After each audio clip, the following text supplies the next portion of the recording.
Сәлеметсіздер ме? Бүгін мен сіздермен итмұрынның адам ағзасына, денсаулығына тигізетін емдік пайдасы жайлы сөз етпекпін. Каналымызды қолдау мақсатында лайк басып, комментарий жазып, подписаться батырмасын басуды ұмытпаңыз. Итмұрын бағалы дәрумендерге өте бай жеміс. Одан дайындалған дәрі-дәрмек медицинада, асқазан және бауыр ауруларын емдеуге қолданады. Ал гүлдерін шайдың орнына пайдалануға болады.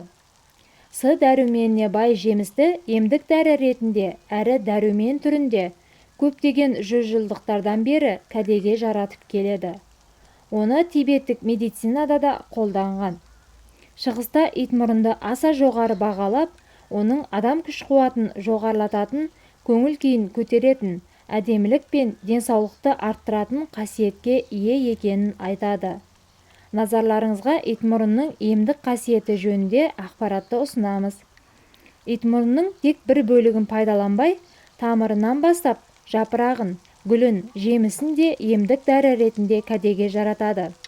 Өсімдіктен түрлі емдік шәрбаттар, тұнбалар, қайнатпалар мен сығындылар және шипалы өсімдік майын дайындайды.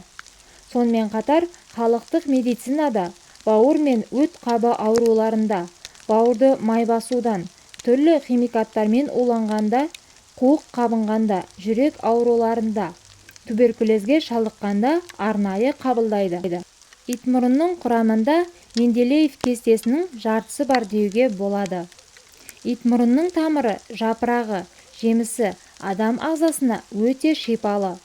Құрамындағы аскорбин қышқылы қарақатқа қарағанда 10 есе, лимонға қарағанда 50 есе артық мөлшерде болады. Медициналық тұрғыдан итмұрынның құндылығын оның құрамында көп мөлшерде болатын С дәрумені арттырады. Сонымен қатар итмұрынның құрамында В, К дәрумендері тұқымында Е дәрумені, каротин, қант, сондай-ақ илік, пектиндік, бояулық заттар, органикалық қышқылдар, минералды заттар, макро, микроэлементтер болады. Медицинада итмұрынды поливитамин ретінде ағзада дәрумендер жетіспегенде, атеросклерозға қарсы, қан қысымы көбейгенде, қан аздыққа иммунитетті көтеруге, сынған сүйекті тез бітіретін және бауыр ауруларын емдейтін дәрілік өсімдік ретінде пайдаланады. Итмұрыннан тосап жасайды. Жемісін кептіріп, қыста тұмауға қарсы қайнатып ішеді. Гүлдерін шайға қосып, бұқтырып ішеді. Әдемі гүлдерінің арқасында көгалдандыруда кең қолданысқа ие. Бұтағы тікенекті болғандықтан қоршауда орнына өсіруге де болады.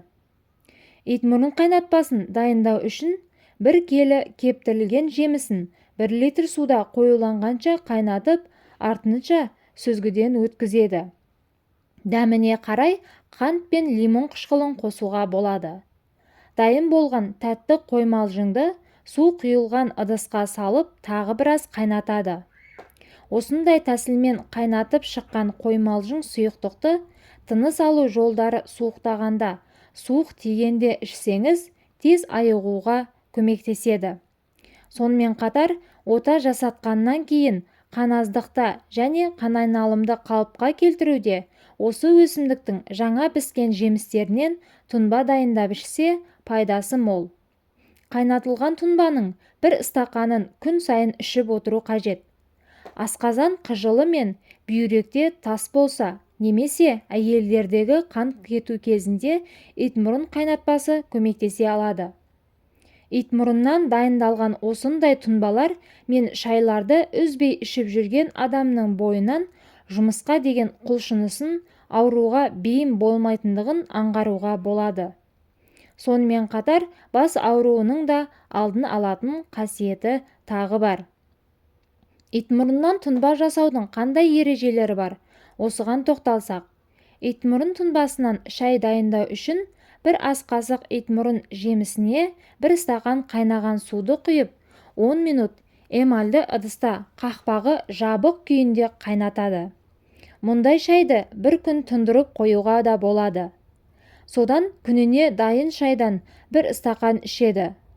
Бұл өсімдік С дәруменіне бай болғандықтан, оның құрамында адам ағзасына қажетті микроэлементтер өте көп.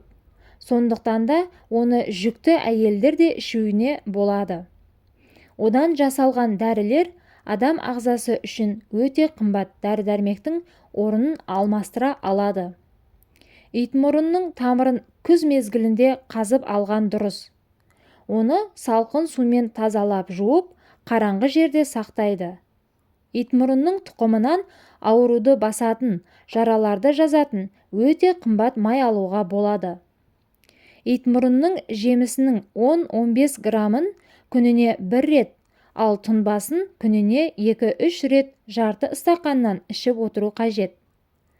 Дегенмен, осы жемістің қанша көп пайдасы болса да, қолдануға қарсы көрсеткіштері де бар. Гастритпен ауыратын адамдар бұл жидекті барынша азайтуы керек.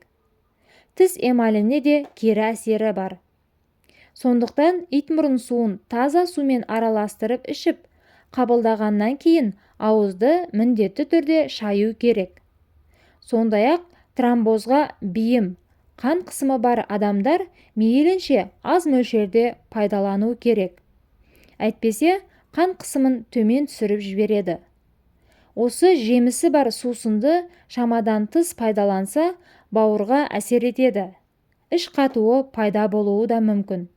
Сондықтан итмұрынды пайдалану мөлшерін білген жөн. Бүгінгі сіздерге берген кеңесіміз пайдалы болған болса, кәдеңізге жарасын. Ауырып, ем іздегенше ауырмайтын жол іздеңіздер.